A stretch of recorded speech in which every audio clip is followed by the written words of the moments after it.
왜 우리는 끝내 깨달아야 하는가? 고통의 뿌리를 뽑기 위해서입니다. 구도자는 세상을 바꾸려 하지 않습니다. 세상을 바라보는 나의 착각에서 깨어나려 할 뿐입니다. 그 착각이 사라지는 순간 고통도 함께 사라집니다.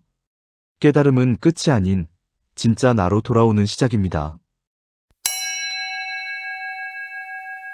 오늘은 왜 깨달아야 하는가 세 번째 시간으로서 종결편입니다. 우리가 지난 두 번의 그 시간 동안 그 깨달음에 대해서 일반적인 기본적인 얘기를 좀 했다고 한다면, 오늘은 이제 구도자적인 측면, 순수진리적인 측면에서 우리가 왜 깨달아야 하는지 그 부분에 대해서 생각을 해보도록 하겠습니다. 이 질문에 대해서 이제 많은 생각들이 있을 수가 있어요. 그리고 선생님도 스스로 내가 왜 세상에 그 많고 많은 것 중에 이 순수진리의 길을 갔을까? 그 동력이 무엇이었나? 그 생각을 해봤더니 가장 그 큰 이유가 삶의 고통을 없애기 위해서였다라고 말할 수 있더라는 거죠. 그러니까 우리는 태어나서 세상이 뭔지, 그 다음에 나라고 하는 이 존재가 도대체 누군지, 이런 것도 전혀 모르고 태어났으니까 그냥 이렇게 살아갔단 말이에요. 그러면서 세상을 살면서 무수히 많은 문제에 직면하고, 그것들을 통해서 많은 그 상처를 받고 좌절하고, 그리고 그것으로부터 이제 고통받고, 그렇게 살아왔어요. 그러면서 내가 받고 있는 이 고통을 어떻게 해결을 해야 될지를 모르고 그냥 버텨왔다라는 거죠. 이 부분에 있어서는 그 누구도 여기서 벗어나질 않아요. 그러니까 세상에 가장 큰 권력을 가진 사람이나 가장 많은 재물을 소유하고 있는 사람이나, 또는 가장 그 훌륭한 학식을 소유한 사람이나, 그러한 모든 사람들도 이처럼 모든 인간들이 안고 있는 이 삶의 이 고통, 이것을 완전하게 해결을 한 사람은 없어요. 그러나 딱 한 종류의 사람만이 이 세상으로부터, 또는 자기 자신으로부터, 또 그리고 다른 사람으로부터 발생되는 그 고통을 완전하게 해결을 한 그러한 사람이 한 종류가 있어요. 이제 그러한 종류를 우리는 붓다라고 이렇게 이제 표현을 하는 거죠. 깨달은 사람. 깨달은 사람만이 이 세상에서 받을 수밖에 없는 온갖 종류의 고통으로부터 자유로울 수 있어요.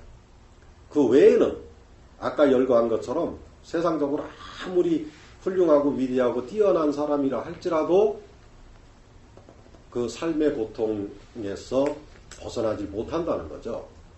자, 그래서 우리는 일반적으로 인생을 고통과 같은 것으로 봐요. 그래서 우리가 그 불교에서도 보면은 인생은 고해다 이렇게 표현을 합니다. 고해라고 하는 것은 고통의 바다라는 거죠. 이 표현이 참 재밌잖아요. 고통이 조그만 옹달샘 뭐 이런 정도가 아니고 바다라는 거예요. 바다. 바다는 어때요? 가도 가도 바다잖아. 그것처럼 인생이라고 하는 것은 태어나면서부터 죽을 때까지 계속해서 있다는 거예요. 우리 삶에 그냥 이게 그 기본 베이스로 깔려 있는 것이 바로 이 고통이라는 거예요. 그게 인생은 고해다라는 표현이 갖고 있는 뜻이거든요. 그럼 불교에서 왜 도대체 이렇게까지 표현을 해놨을까? 거기에는 그 인간들이 내가 아까 설명한 것처럼 인간들이 태어나면서부터 죽을 때까지 그 살아가면서 겪는 그 세상과 다른 사람, 심지어는 자기 자신으로부터 받아지는 그 고통이 끊임이 없기 때문에 이렇게 표현을 하고 있다는 거죠. 근데 이제 여기서 한 가지 주의할 점은 불교에서 인생은 고해다라고 표현했다고 해서 이거를 부처님의 말씀이다라고 생각하면 안 돼요. 불교에서는 그렇게 얘기를 하고 있죠. 불교에서는 모든 말씀을 다 누구 말씀이라 그래? 부처님 말씀이라 그래. 왜? 그래야 사람들이 먹히거든. 이거 내가 한 말이야 그러면 안 들어요. 그래서 불교에서는 모든 말을 다 부처님 말씀이라고 그렇게 표현을 하고, 기독교에서는 모든 말씀을 다 하나님 말씀이라고 표현을 하는 거예요. 그렇게 표현을 해야지 이게 무게가 있거든. 그런데 어쨌든 이 말은 참 의미심장한 말인 것만은 사실이죠. 그런데 내가 왜 부처님 말씀이 아니라고 얘기했냐면, 부처님은 깨달은 분이잖아요. 그죠? 그런데 깨달은 분이 이렇게 표현할 리가 없다는 거죠. 이거는 중생들의 표현인 거고, 아직 진리가 뭔지 깨달음이 뭔지를 모르기 때문에 그 삶에서 그 당하는 그것이, 그 고통이 끊임없이 이어진다라고 그렇게 볼 수밖에 없죠. 관점이, 중생의 관점에서는. 그렇지만 깨달은 부처님은 관점이 이제 확 바뀌어버렸거든. 그래서 이 표현은 부처님의 표현이 아니에요. 그래서 부처님 말씀이 아니라고 내가 단적으로 이야기하는 거죠. 자, 그럼 어쨌든 이렇게까지 사람들이 표현할 수밖에 없는 정도로 깨닫기 전까지는 자기 자신의 삶이 물론 뭐 행복할 때도 있고 그렇지만 기본적으로 그 밑바탕에 깔려있는 것은 고통이더라는 거죠. 그래서 사실은 모든 사람들이 이러한 자기가 안고 있는 고통을 해결하기 위해서 이제 종교를 찾게 되고, 그 종교 생활이 이제 깊어지게 되면 좀 더 이렇게 높은 차원의 이러한 그 순수 진리도 만나게 되고 이제 그렇게 되는 거예요. 그러면은 우리가 왜 깨달아야 하는가의 그 첫 번째 이유로서 고통에서 벗어나기 위해서라고 이제 했는데, 보통 사람들의 의식의 수준을 우리는 이제 이렇게 피라미드로 표현을 해볼 수가 있어요. 그래서 가장 이 저변에 깔려 있는 것이 이제 그냥 보통 세속인, 그 다음에 이제 종교인, 그 다음에 이제 부도자, 그리고 여기 붓다. 이 부도자라고 하는 말이 조금 좀 거슬리면은 명상인이라고 해도 돼요. 현대적인 표현이고, 이 부도자라고 하는 것은 이제 그냥 옛날식 표현이니까. 그러면 이 세속인들이 가장 고통을 많이 받고 살아요. 그래서 종교인들은 뭔가 자기가 신앙하는 것이 있잖아요. 그래서 그 자기가 신앙하는 그 대상을 통해서 이렇게 많이 그 위로를 받고 사니까 그래도 좀 나아요. 뭐 그것이 이제 근본적인 치유는 아니지만 어쨌든 많은 부분에서 이제 도움이 되기 때문에 많은 사람들이 종교에 기의를 하는 거죠. 근데 이제 세속인들 같은 종교도 갖고 있지 않은 그런 경우는 이건 뭐 그냥 고스란히 정말 인생이 고통의 바다, 허부적거리다가 끝장나는 그런 부류죠. 그런데 여기서 우리가 이제 살펴보면 세속인들은 철저하게 우리가 첫 시간에 같이 살펴봤던 그 삶의 방향, 목적이 돈과 권력, 명예, 이것을 향해서 달려가는 사람들이에요.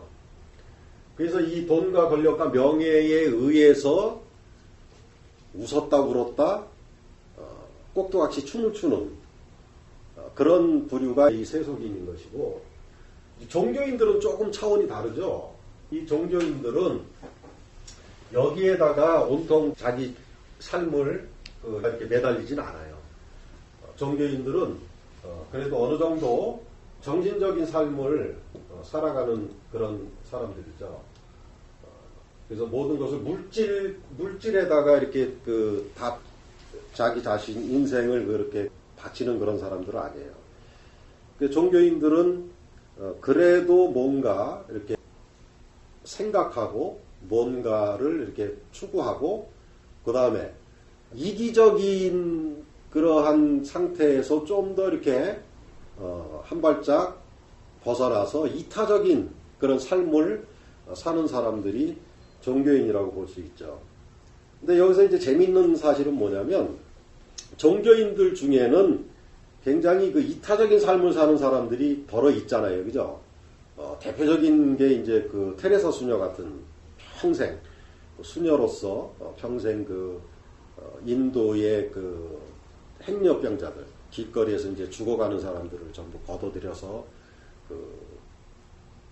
죽을 때까지 이렇게 편안하게 지내다가 죽을 수 있도록 그렇게 돌봐주는 일을 평생 그렇게 했죠. 그 다음에 이제 우리나라에도 이제 훌륭한 분들이 많은데, 이태섭 신부라고 몇 년 전에 이제 암으로 돌아가셨지만, 참 젊은 신부인데, 원래 의사였는데, 이제 신부가 돼가지고 자기가 가지고 있는 의술을 아프리카의 지금 열악한 환경에 그러한 사람들을 위해서 이제 가서 봉사를 하다가 병이 걸려서 이제 이렇게 결국 죽었죠. 이처럼 이렇게 우리가 볼 때는 굉장히 이타적인 삶을 사는 그런 특별한 사람들이 있어요. 아주 소수죠. 이거는 왜냐면 인간은 이게 생명차라고 하는 것은 태어나면서 본능적으로 이기적인 유전자를 가지고 나오는 거거든요. 그래서 오죽하면은 세계적인 석학 리처드 도킨스가, 이 사람이 이제 생물학자인데, 연구를 해보니까 인간은 이건 100% 다 이기적이다. 왜? 유전자 자체가 그렇게 돼 있다는 거예요. 자기가 살아남기 위해서 이기적이 될 수밖에 없다는 거죠. 이 세상은 한마디로 얘기해서 양육강식, 강한 놈이 약한 거를 이렇게 잡아먹어야만 살아남을 수 있는 그러한 세상이기 때문에, 살아남았다는 것은 이것은 이기적이라는 거지. 이타적이라고 하는 것은 그럼 뭐냐 도대체 이건 뭐냐? 그것조차도, 이타적인 것조차도 사실은 이기적인 거라는 거예요. 이게 재밌는 거예요. 어떤 학자가, 심리학자가 이제 조사를 했어요. 선행을 많이 하는 사람들을 대상으로 설문조사를 다 했는데, 우리가 나쁜 짓을 하는 거는 그 이유가 몇백 가지가 넘는데요. 나쁜 짓을 하는 데는. 근데 좋은 일을 하는, 선행을 하는 데는 이유가 딱 한 가지밖에 없대. 그 이유가 뭐냐면, 그렇게 해야 내가 편하다는 거야. 그게 이유예요. 선행을 하는 이유가, 만약에 길거리에 누가 이렇게 지금 굶고 병들어서 있는데, 내가 그걸 못 본 척하고 지나가면 내가 보대껴서 못 살아. 그러니까 선행을 하는 사람들의 의식이 그래요. 그러니까 집에 갔다가 다시 와서 도와줘야 자기는 그날 편안하게 잠을 잘 수가 있는 거예요. 의식구조가 그런 거예요. 그러니까 엄밀히 따지면 선행을 베푸는 것조차, 그냥 우리가 이렇게 이기적, 이타적하고 반을 떡 잘라서 보면 이타적인 행위라고 말을 하지만, 그 내면에는 이기적인 게 들어있다. 왜? 자기가 불편하니까. 도와주지 않으면 불편한 거예요. 그러니까 테레사 수녀가 왜 평생을 인도의 행렬병자들을 거두어서 그렇게 돌보다가 평생을 보내고 죽었냐? 그거 안 하면 자기가 불편해서 못 사는 거예요. 이태석 신부가 왜 아프리카까지 가가지고 그걸 하냐? 아프리카 여행을 한번 갔었어요. 그 신학생 시절에 가서 보고서 너무 충격을 받은 거야. 그게 내내 떠나질 않는 거예요.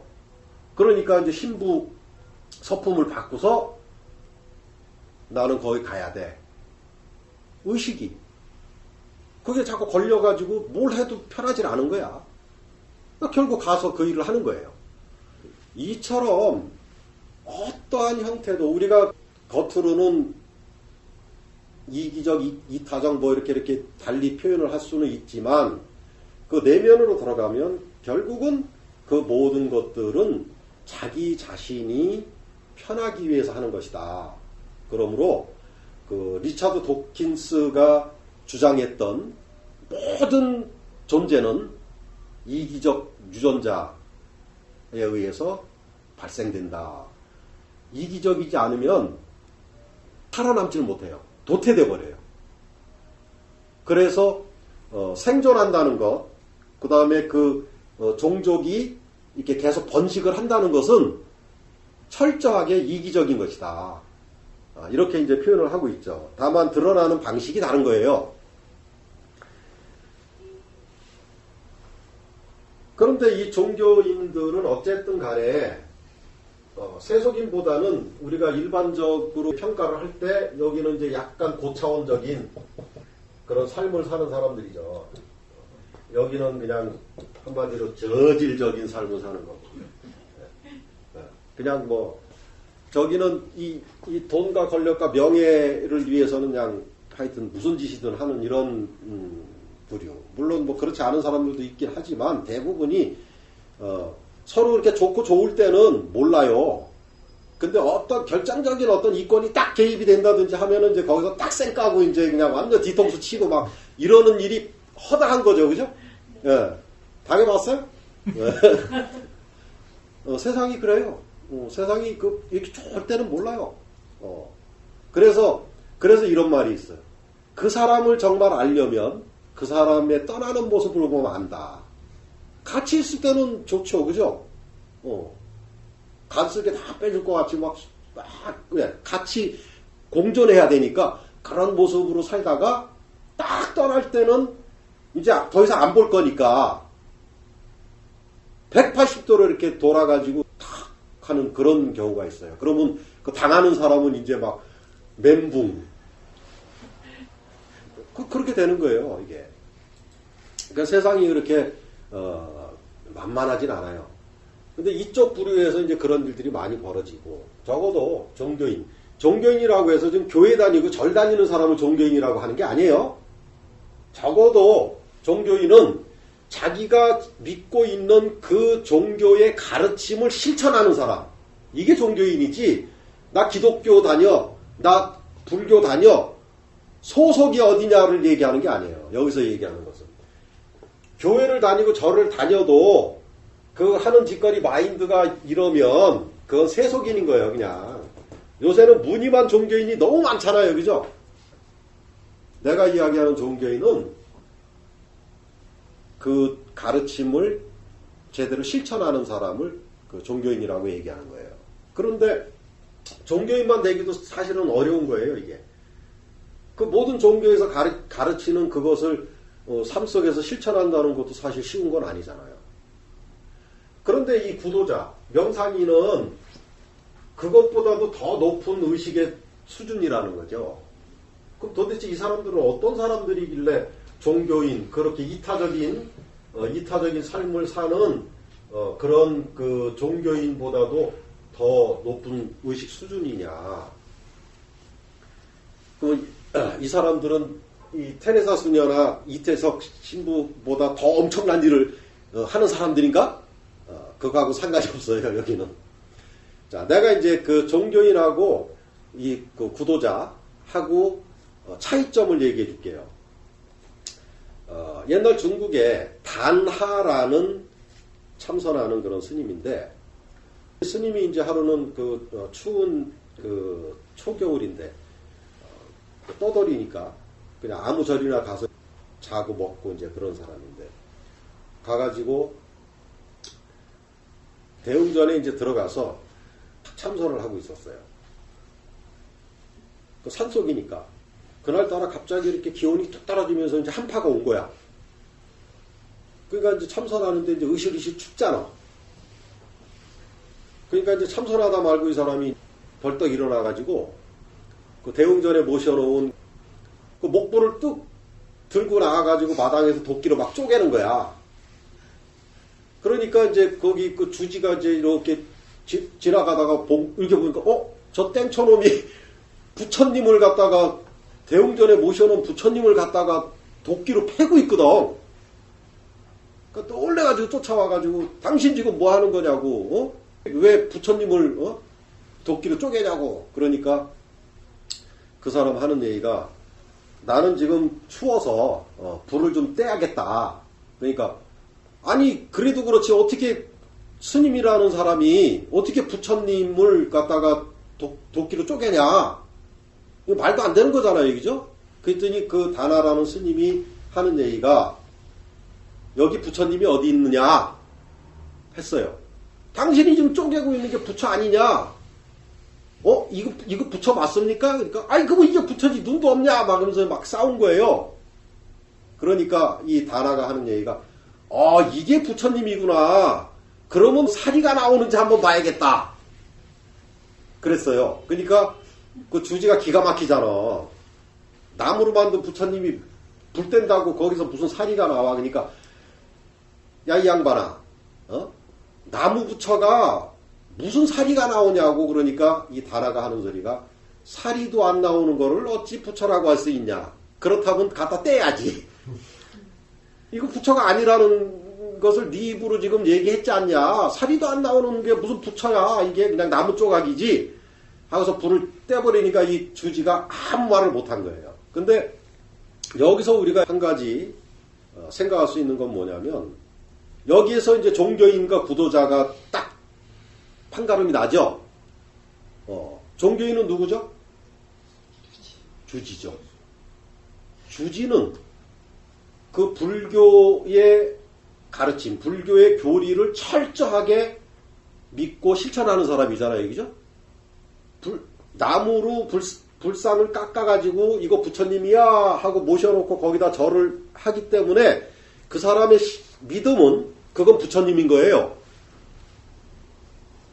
그 부처님을 갖다 도끼로 쪼개서 뗄감을 쓴다는 것은 그 사람, 종교인의 그러한 그 마인드로서는 도저히 그거는 상상할 수가 없죠.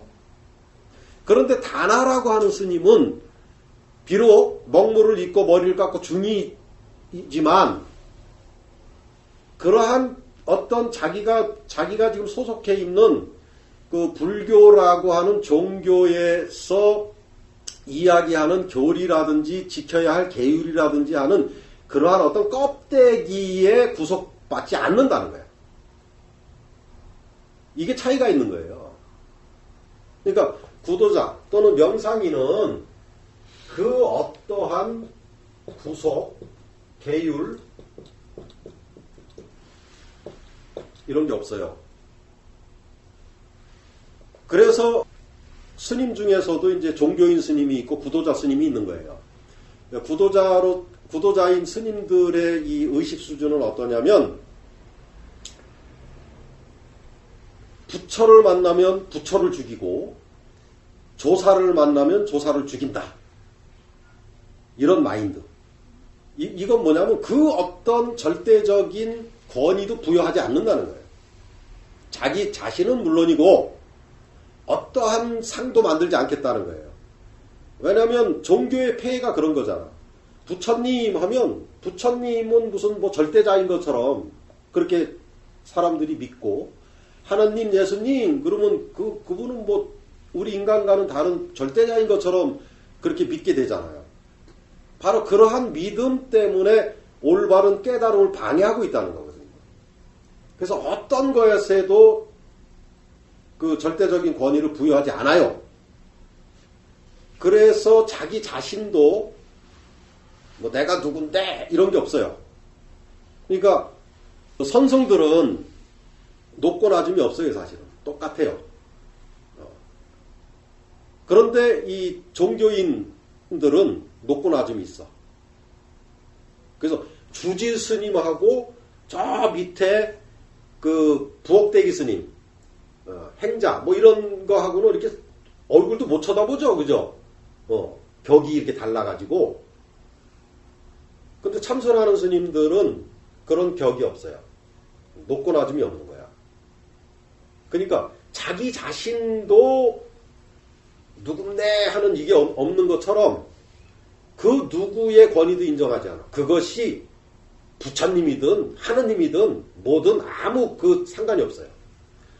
그러니까 이런 것처럼 구도자라고 하는 것은 그 어디에도 매임이 없는 그런 자유로운 의식의 상태라는 거예요. 그래서 아까 이야기한 것처럼 종교인들이 이기적인 어떤 자아상을 뛰어넘어서 이타적인 그런 삶을 산다. 근데 구도자들은 그러한 것조차도 다 무시해버려요. 왜? 아까 이야기한 것처럼 그건 자기를 위한 거거든. 그러니까 구도자의 마인드는 그런 거, 남을 위한 무슨 뭐 희생, 봉사, 뭐 이런 것조차도 가식적으로 보는 거예요. 왜? 자기 스스로의 문제도 해결하지 못했는데 무슨 뭐 남을 위한 봉사 뭐 이런 게 이건 가식적이라는 거죠. 그러니까 철저하게 자기 자신의 문제를 완전히 해결하고 나서 그 다음에 봉사든 헌신이든 뭐든 이게 가능하다는 거예요. 그럼으로써 이 구도자들은 세상 사람들의 시각으로 보면 이건 아주 철저한 이기주의자죠. 그렇죠? 철저한 이기주의자인 거예요. 자기 자신의 문제에만 매달리니까. 오늘날 그 불교에서 한 가지 오해가 있어요. 뭐냐면 부처님을 우리가 이야기할 때 대자대비하신 부처님 그러죠. 그런데 여러분들이 잘 생각해야 돼요. 부처님이 깨닫기 전에 구도자였을 때의 부처님은 현상적으로도 대자대비하지 않았어요. 오히려 이거는 말도 안 되는 이기주의자죠. 왜 이기주의자죠? 부모, 형제, 처자식을 다 버리고 갔잖아. 이거 폐륜화예요, 폐륜화. 우리 한국의 유교적 사상으로 본다면 부처님은 폐륜화예요. 그런데 부처님은 구도자였기 때문에 자기가 안고 있는 그 고통, 이것을 해결하기 전에는 부모, 형제, 처자식과 함께 있는 것도 이것은 아무 의미가 없는 거야. 우리가 보통 이게 착각하는 게 있어요. 자기가 뭘 하고 싶은데 가족들 때문에 나는 못하고 평생을 가족 때문에 희생하고 살았어. 많이 들어봤죠? 우리 한국적인 상황에서는 이런 일들이 참 많아요. 특히 여성들이 그러한 피해자들의 거의 90%에 해당해요. 우리 이전 세대들은 말할 것도 없고 거의 뭐 100%라고 봐야 돼요.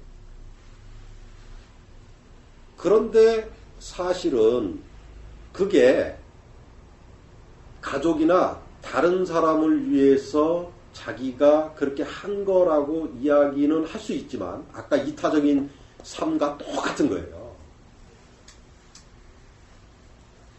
그렇게 하지 않으면 누가 불편해요?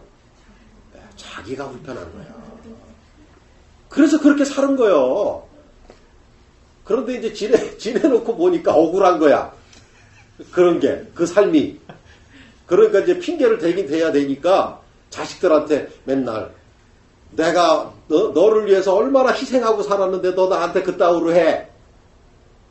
이건 참 비겁한 변명인 거예요. 그래서 그 한번 꼬이게 된 삶은 마지막 죽을 때까지도 꼬여요. 왜냐면 보통 우리가 착각하는 게 그 부모가 자식을 키우면서 모든 걸 다 쏟아붓잖아요. 그렇게 해서 키워놓고 또 은연중 또 바라거든. 내가 너를 내 그 모든 걸 다 바쳐서 너를 키웠으니까 너도 이 다음에 크면은 나를 그만큼 위해줘야 돼 하는 바람이 다 있잖아요. 일반적인 사람들은. 근데 현실은 어때요? 그렇게 안 되죠. 그 자식들은 또 결혼하고 또 자식 낳고 살다 보면 그들의 삶이 또 있잖아요. 그것도 버겁거든. 그런데 부모 입장에선 이렇게 바란다고 자꾸. 뭐 큰 건 아니더라도 바래.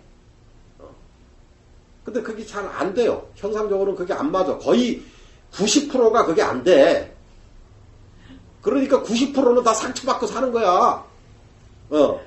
맨날 부글부글 하면서 이놈이 전화도 안 하네. 뭐 이러면서 내가 너를 어떻게 키웠는데 이러면서 평생 혼자 부글부글 거리다가 죽을 때 거품돼서 사라지는 거야.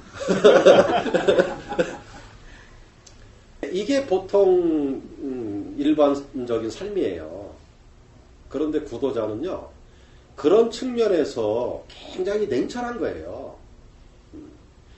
자신의 문제가 해결되기 전에는 내가 그 어떤 사람에게 누구에게 어떤 선행을 하고 어떻게 희생을 한다 하더라도 그것은 가식적인 거예요. 그래서 이 구도자들이 뭐 확률적으로는 그렇게 숫자가 많지는 않지만 우리가 세상적인 측면에서 바라볼 때에는 구도자들이야말로 아주 피도 눈물도 없는 이기적인 존재된 거예요. 다 그래요. 석가모니 부처님 그랬죠? 마하리시 17살에 집 튀쳐나와가지고 혼자 아루나찰나 산으로 들어가 버렸죠? 그 다음에 그래도 그나마 인간적인 게 마하라지야. 담배 장사는 했거든. 담배 장사는 했는데 내가 볼 때는 아마 그 마하라지가 자기 마누라를 뭐 이렇게 살갑게 대주고 뭐 그런 건 없었던 것 같아. 생긴 거 봐요. 얼마나 까칠하게 생겼는지. 그런 건 없었던 것 같아. 그리고 그냥 맨날 담배나 팔면서 명상만 하고 그냥 이러고 살았던 것 같아. 그랬죠? 그 다음에 해공을 보세요.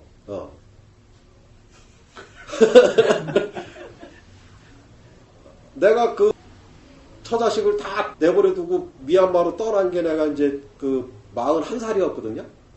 그때 우리 딸내미가 하나인데 그 딸이 중학교 3학년인가 그랬어요. 한창 예민한 때. 그런데 나는 떠났어야 돼. 그거 뭐 어쩔 수 없는 거예요. 뭐로도 못 막아. 그러니까 그런 걸 보면 구도자는 굉장히 냉철하다. 좋게 말하면 냉철하고 나쁘게 말하면 아주 이기적이다. 그러니까 세상적인 관점에서는 어떻게 보든 어떻게 말하든 뭐 그거는 뭐 각자 보는 그 관점의 차이니까. 그렇지만은 정말 정확한 거는 구도자는 자기 자신의 문제를 해결하기 전에는 그 다른 것들이 이게 눈에 들어오질 않아요. 이것이 가장 구도자들의 특징이에요, 특징. 공통적인 특징. 자, 그러면 보세요. 그런데 그렇게 냉철하고 그렇게 겉으로는 이기적인 것 같은 그 사람들이 자기의 문제를 해결하기 위해서 그 부모, 형제, 처자식까지도 다 내던지고 올인해서 이제 깨달았어요. 그 깨닫고 나서의 그들의 삶은 이 세상의 모든 고통받는 사람들에게 그 고통을 해결할 수 있는 그냥 그 일시적인 처방이 아니고 근원적인 처방, 근원적인 그 열쇠를 주잖아요. 그죠? 그럼 우리가 결론적으로 봤을 때 그냥 평생 살면서 그 끊임없이 그 솟아나는 모든 사람들의 고통에 대해서 그때 처방, 이타적인 삶을 통해서 못 먹는 사람 먹을 거 주고 병든 사람 치료해 주고 이렇게 그때 처방을 하면서 평생을 다 바쳐서 헌신하고 살다가 죽었어. 그러면 그걸로 끝이죠. 더 이상 할 수 없잖아요. 선행을. 그게 끝이야. 아무리 훌륭한 사람도 테레사 수녀도 이제 죽었기 때문에 더 이상 그걸 못해요. 그걸로 그냥 끝인 거야. 그 일시적인 처방도 죽음으로써 끝나는 거예요. 그런데 깨달은 사람의 가르침은 이런 근본적이지 않은 그냥 그 일시적인 그런 어떤 처방이 아니라 깨달은 사람의 가르침이라고 하는 것은 사람들이 가지고 있는 그 모든 고통의 뿌리를 캐주는 거야. 한 방에 그냥 뿌리를 캐줘버리는 거야. 그러면 과연 그때 일시적인 처방을 해주면서 살았던 그런 훌륭한 종교인들과 깨달음을 통해서 모든 사람들의 고통을 뿌리채 뽑아주는 그러한 그 붓다의 그 삶과 현상적으로 놓고 따져봤을 때에도 어떤 삶이 더 근원적인 삶이죠? 붓다의 삶이는 거예요. 그러니까 우리가 어떤 면에서는 이 구도자는요, 그림을 크게 그리는 사람인 거야. 세상적으로도. 더 근본적인 것을 하기 위해서 그 당시에는 냉철하게 모든 것을 다 버리고 다 끊고, 그때 가슴 아프죠. 그러한 결단을 통해서 그러한 큰 그림이 그려지는 거지, 그 사사로운 정에 끌려다니면서 뭐 이렇게 그렇게 해가지고는 되질 않는 거예요. 그건 계속 그렇게 해야 되니까. 계속. 선행이라고 하는 것이 끊어지면 안 되잖아요. 계속 해줘야 되잖아요. 끊어지면 그 사람은 죽잖아. 그래서 이 구도자는요, 냉철해야 돼요. 자기가 믿고 있는 부처님을 끌어다가 도끼로 쪼개서 자기 추운 거를 일단 면해야 되는 그런 정도로 이렇게 냉철해야 돼요. 자기가 추워서 병 들어가지고 죽으면 못 깨닫잖아. 못 깨달으면 어떻게 돼요? 개털이지. 현상적으로 구도자는 깨달아야 돼요. 깨달아야 그 다음에 삶이 뭔가 제대로 이루어질 거 아니에요? 그래서 구도자는 냉철해야 돼요. 그 순간에 그러한 어떤 그 세상 사람들의 손가락질이나 뭐 그런 것들에 흔들리거나, 오락가락 하거나 그러면 그건 안 돼요. 자기가 구도자로서 자기가 안고 있는 그 문제를 완전히 해결하고 깨달으려면 세상의 이목이나 무슨 뭐 그런 거 저런 거 뭐 자기 가족들의 무슨 걱정거리 어쩌고 저쩌고 그런데 마음 뺏기고 후들리면 그런 박약한 의식으로 도대체 뭘 깨달음이 무슨 애들 장난이에요? 그거 아니거든요. 그래서 훌륭한 종교인은 누구나 될 수가 있는데 구도자는 이거는 굉장히 희귀한 부류예요. 여기는. 그리고 이 구도자들이 추구하는 것은 철저하게 자신의 내면이에요. 다른 사람, 다른 어떤 일 그런 데에는 관심이 없어요. 자신의 내면을 통해서 자기의 문제를 완전히 해결하지 못하면 그 누구에게도 도움이 안 되는 거예요. 우리가 일상 삶 살면서 누구 조금씩 도와주고 하는 거, 그런 것들은 임시 방편이잖아요. 그냥 그 순간 그냥 그러고 끝나는 거잖아요. 그래서 그런 거를 추구하는 게 아니다.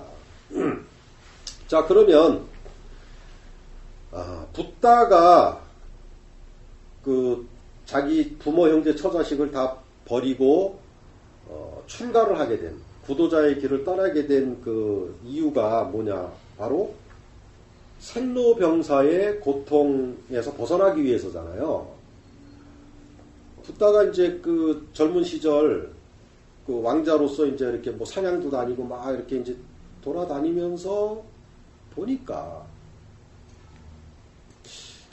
자기는 그냥 뭐 행복한 몰랐는데 막 다니면서 보다 보니까 이 사람들의 삶이라고 하는 것이 생로병사라고 하는 이 사이클에 의해서 이게 전부 이게 피할 수가 없는 거라는 거지.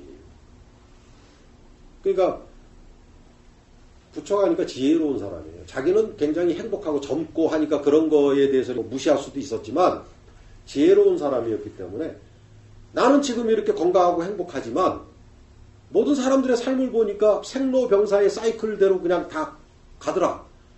그렇다면 나에게도 언젠가는 저것이 올 텐데 나도 저걸 피할 길이 없을 텐데 그렇다면은 지금의 이 건강과 이 행복은 이게 도대체 무슨 소용이 있느냐. 나도 결국엔 저렇게 된다면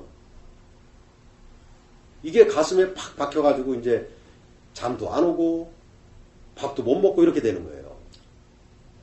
이 문제를 해결하기 전에는 나는 이제는 더 이상 살아있어도 살아있는 게 아니다.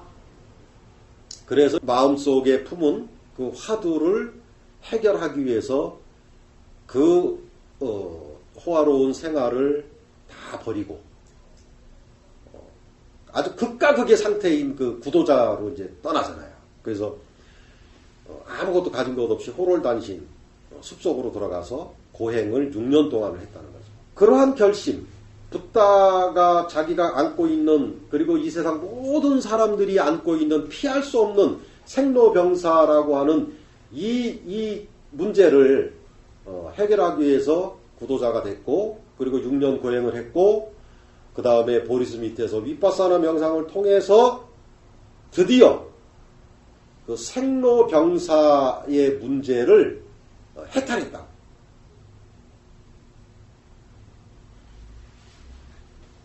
석가모니 붓다가 과연 그 6년 고행을 통해서 그리고 그 보리스 밑에서 윗바사나 명상을 통해서 자기의 그 가슴 속에 그 품고 있었던 의문인 그 생로병사를 어떻게 해결했느냐. 그 고통이라고 하는 것, 생로병사의 고통이라는 것. 이 생로병사는 아까 얘기한 것처럼 인생은 고해다라고 말한 것처럼 사람이 태어나서 죽는 그 순간까지 그 베이스에 이렇게 깔려 있다 그랬잖아요. 그죠? 그러면 사람들이 왜 도대체 고통을 당하고 있느냐? 자기를 비롯해서 왜 고통을 당하고 있느냐? 이 문제에 대해서 이제 깊이 관찰을 해 들어가 봤더니 결론은 그거예요. 자신의 삶에 집착하기 때문이다. 만약에 집착이 없으면 뭐 죽는 게 두려워요? 그게 왜 고통이에요? 아니죠. 근데 기본적으로 생명체라고 하는 것은 살아가는 쪽으로 이게 돼 있기 때문에 이 뇌 속에 입력이 돼 있기 때문에 어떠한 상태에서 살아남기 위해서 발버둥을 친단 말이에요. 그러기 때문에 집착할 수밖에 없어요. 이게 그 유전적으로 이 모든 생명체는 그렇게 타고난 거예요. 그래서 이기적일 수밖에 없다는 거예요.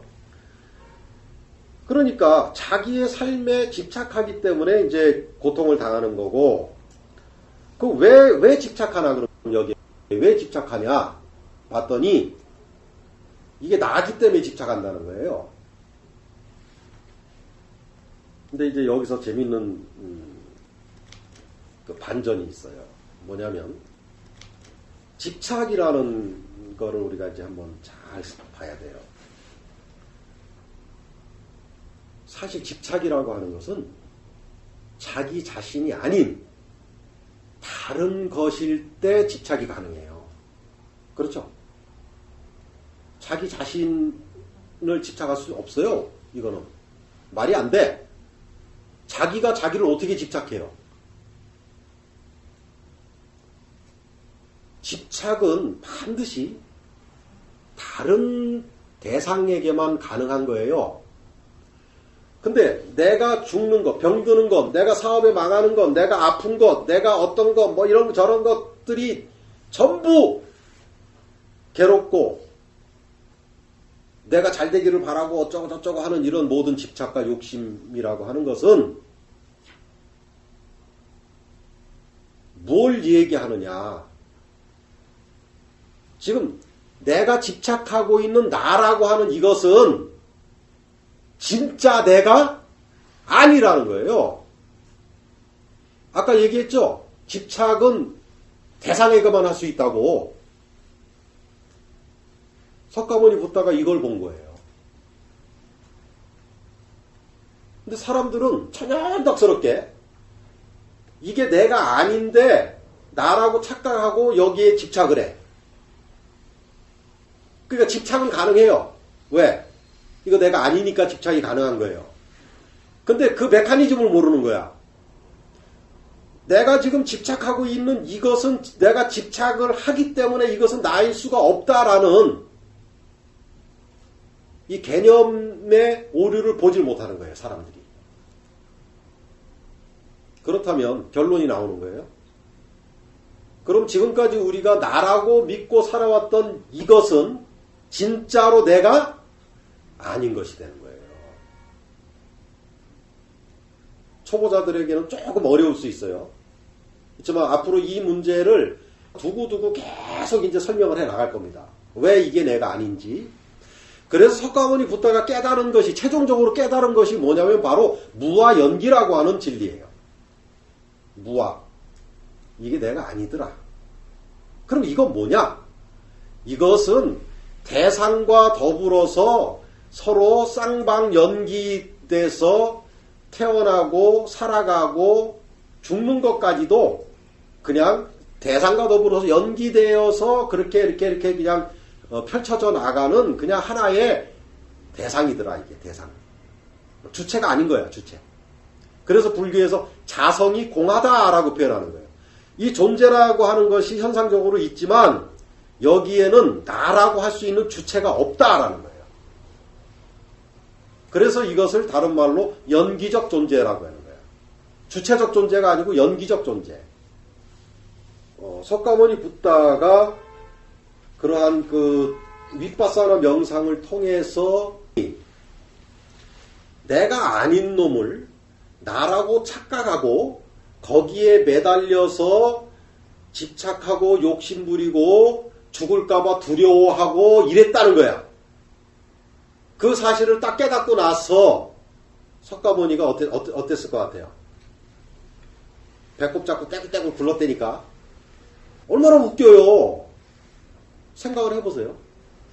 자기가 부모, 형제, 처자식 다 버리고 자기 자신에게 닥쳐올 생로병사의 고통을 해결하기 위해서 구도자가 됐어요. 그리고 죽기 살기로 열심히 명상을 해가지고 드디어 그 생로병사의 고통을 해결했는데 그 해결 방법이 뭐냐면 이게 내가 아니더라. 그 하나의 깨달음으로 그게 해결이 돼버린 거예요. 그러니까 얼마나 웃겨. 그러니까 내가 아니기 때문에 태어나서 늙고 병들어서 결국 죽는 이놈은 내가 아닌데 이것을 나라고 착각해서 쓸데없는 고통을 당했던 거야. 그러니까 웃기죠. 그러니까 선생님도 98년에 이제 미얀마 그 마이시 센터에서 위파사나 명상을 하다가 이 무아라는 것을 딱 깨닫고 나서 가장 처음에 드는 생각이 뭐냐면 세상에 내가 지금까지 무슨 짓을 한 거야? 도대체 없는 나를 갖다가 그놈을 좀 어떻게 해보려고 평생을 내가 끙끙거렸던 거예요. 그리고 이것이 나라는 착각에 의해서 그동안 세상 살면서 얼마나 많은 쇼가 벌어졌어요. 그래서 이제 이 무아를 이제 딱 깨닫게 되면 더 이상 그 어떤 고통도 있을 수가 없다는 거죠. 자, 왜 그 어떤 고통도 있을 수가 없느냐? 모든 고통은 이것이 나라는 착각에서부터 시작된다는 거예요. 그럼 어떤 사람은 그럴 거예요. 아닌데요. 나는 나보다 우리 가족이 더 걱정스러운데요. 그 가족이 누구 가족이야? 내 가족이잖아. 그러니까 그 가족이라고 하는 것 앞에 내가 들어가잖아. 그럼 나의 문제죠. 남의 가족이 아니에요. 내 가족이지. 아니요. 남의 가족도 내가 좀 걱정되는데요. 그 남의 가족이 어떤 남의 가족이야? 내가 아는 남의 가족. 항상 모든 문제의 근본 뿌리에는 나라는 것이 딱 들어가 있어요. 그런데 그 나라고 하는 것이 본래 없다는 걸 깨달아 버리니까 그 어떤 고통도 있을 수가 없어요. 근데 여기서 이제 고통과 통증의 차이를 우리가 분명히 알아야 돼요. 세상 사람들은 이 고통과 통증을 같이 섞어서 막 써버리는데, 이런 게 굉장히 큰 그 잘못이거든요. 통증은 우리가 현상 세계 속에서 통증이라는 것은 존재하죠. 있단 말이에요. 내가 언젠가 이렇게 꿈을 꿨는데, 자다가 꿈을 꿨어요. 어떤 사람하고 이렇게 막 싸움이 붙었어. 꿈속에서 막 싸움이 붙어가지고 서로 뭐 치고받고 막 싸웠어요. 그러다가 주먹으로 한테 팍 맞았다고. 근데 얼마나 아픈지 놀래서 깼어요, 잠에서. 깼는데 잠에서 딱 깨고 나서도 얼얼하더라고. 놀랍죠? 꿈속에서 맞은 게 진짜 맞은 거예요? 아니죠? 근데 꿈속에서 맞았는데 진짜 아프더라니까? 이게 왜 아플까? 내가 생각을 해봤어요. 의식이 꿈의 상황을 실제라고 착각하고 있었죠. 우리가 꿈꿀 때는 그게 실제인지 알잖아요. 의식이 꿈의 상태를 실제라고 착각한 상태에서 맞았기 때문에 맞으면은 어때요? 아프다라는 것이 정석이야. 그러니까 꿈속에서 맞았는데도 진짜로 아프더라고. 이것처럼 우리가 지금 이 삶이라고 하는 것이 절대 의식을 통해서 펼쳐낸 깨어있는 꿈인데, 이 꿈속에서 우리는 고스란히 다 느끼잖아요. 감각도 느끼고 통증도 느끼고 다 느끼거든요. 이 통증이라고 하는 것은 그런 거예요. 지금 의식이, 지금의 상태는 어떤 거냐면, 의식이 지금 깨어있는 이러한 상태를 실체라고 지금 믿고 있는 그런 의식의 상태거든요. 그러니까 이 상태, 이 실제라고 믿고 있는 이 상태에서는 그대로 생각과 말과 행위와 감각과 그 모든 감정과 이런 것들이 그대로 실제적으로 인식이 되고 느껴진다는 거예요.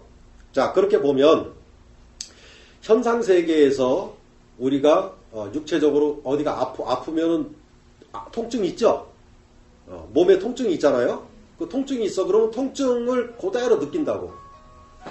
깨달았다고 해서 현상적으로 나타나는 이러한 통증 자체가 없는 게 아니에요. 이건 그냥 다 있는 거예요. 그 다음에 몸이 그렇게 통증을 느낀다면 마음도 통증을 느끼겠죠. 마음의 통증이라는 건 뭐냐? 아주 이게 불쌍한 사람을 봤어. 근데 막 어떻게 도와줄 수도 없어. 그럴 땐 마음이 막 아프죠.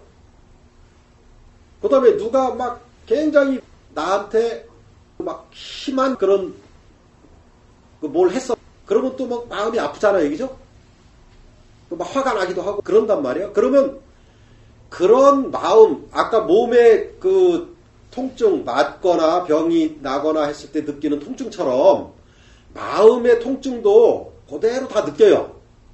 깨달은 사람에 대한 착각을 가지고 있는 게 뭐냐면, 깨달은 사람은 마음이 없어서 통증도 없는 걸로 착각을 하는데 그런 거 없어요.